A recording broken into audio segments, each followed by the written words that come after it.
জিন্দাবাদ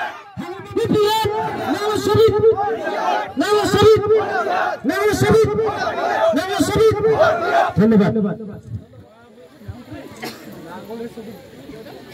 আছিল তেওঁলোকে বোলে আজি জইনিং নকৰে বেলেগ দিন জইনিং কৰিব বাৰু 40 জন আৰু গৈছে আমাৰতো এতিয়া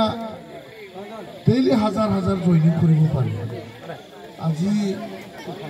মানে জইনিঙৰ প্ৰগ্ৰাম ল'লে বহুত হ'ব কিন্তু আমি কি ভাবি আছোঁ যেতিয়া আমাৰ ক্লজিং হ'ব যিদিনা আৰু কেম্পেইন শেষ সেইদিনা আমি এটা ফিল্ডত যিমান পুৰা অলপ পেণ্ডেল চেণ্ডেল ধাম ধুম ক্লজিং চেৰিমনি দিম তাৰমানে কেম্পেইন যিদিনা শেষ 20 তাৰিখ এই 20 তাৰিখত ক্লজিং হয়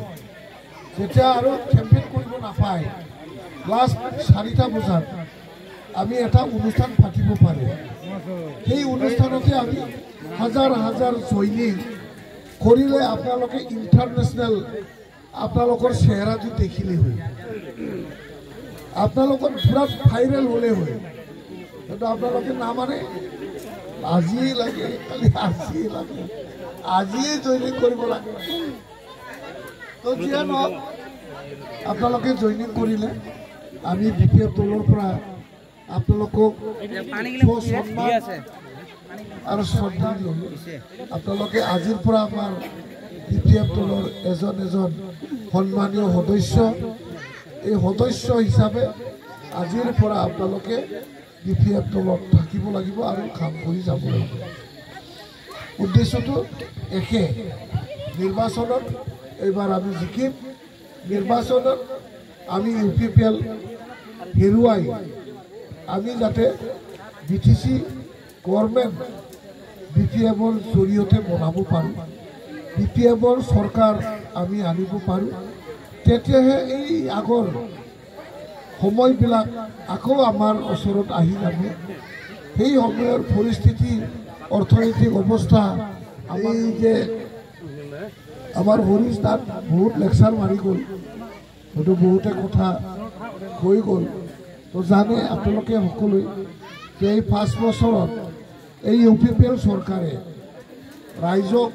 দিয়া যিটো প্ৰতিশ্ৰুতি সেই প্ৰতিশ্ৰুতিটো তেওঁলোকে ৰক্ষা কৰিব পৰা নাই আৰু কথা দিয়া মতে ৰাইজৰ কাম কৰা নাই আৰু BTC-বাসী ৰাইজক তেওঁলোকে সন্তুষ্ট কৰিব পৰা নাই আমি অসন্তুষ্ট তেওঁলোকৰ কামত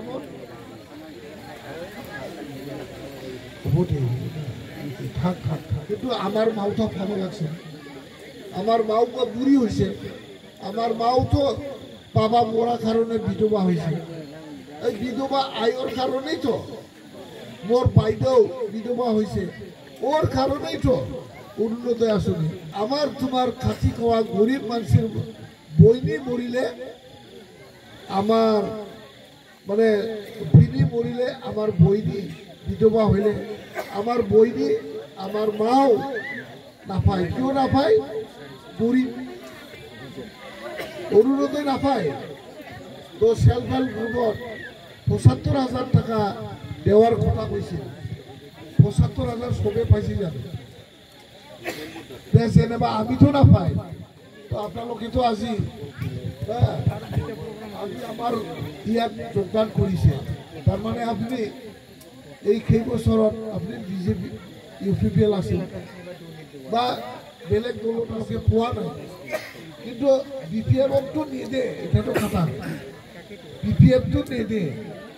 আমার মানুহ কয় তোমারটা আমার না লাগে আমারটা 5 বছর পিছত সরকার হব এই 25-ত আমার সরকার হব আর সরকার 22 তারিখত নির্বাচন হব নাঙলত সব ভোট দিয়ে 26-ত কাউন্টি 27 বা 28-ত গভর্নমেন্ট 27 বা 28 তারিখে আমার গভর্নমেন্ট এই গভর্নমেন্ট হওয়ার পরে অক্টোবরের ভিতৰত নতুন চেয়ারম্যান বানাম নাটাঙ্গিরি পিসিডিসি আমি বানাম নাটাঙ্গিরি পিসিডিসির চেয়ারম্যান নতুন বানাম আমার নতুন নতুন মেম্বার সদস্য আমি বাছনি করিম এইবার কিন্তু আমি পিসিডিসি মেম্বার তো যদি নাটাঙ্গিরি পিসিডিসি 30 জন সদস্য থাকে তাহলে 15 জনে মহিলার পৰা লম আৰ 15 জন মাত্ৰ পুৰুষেৰ পৰা দিম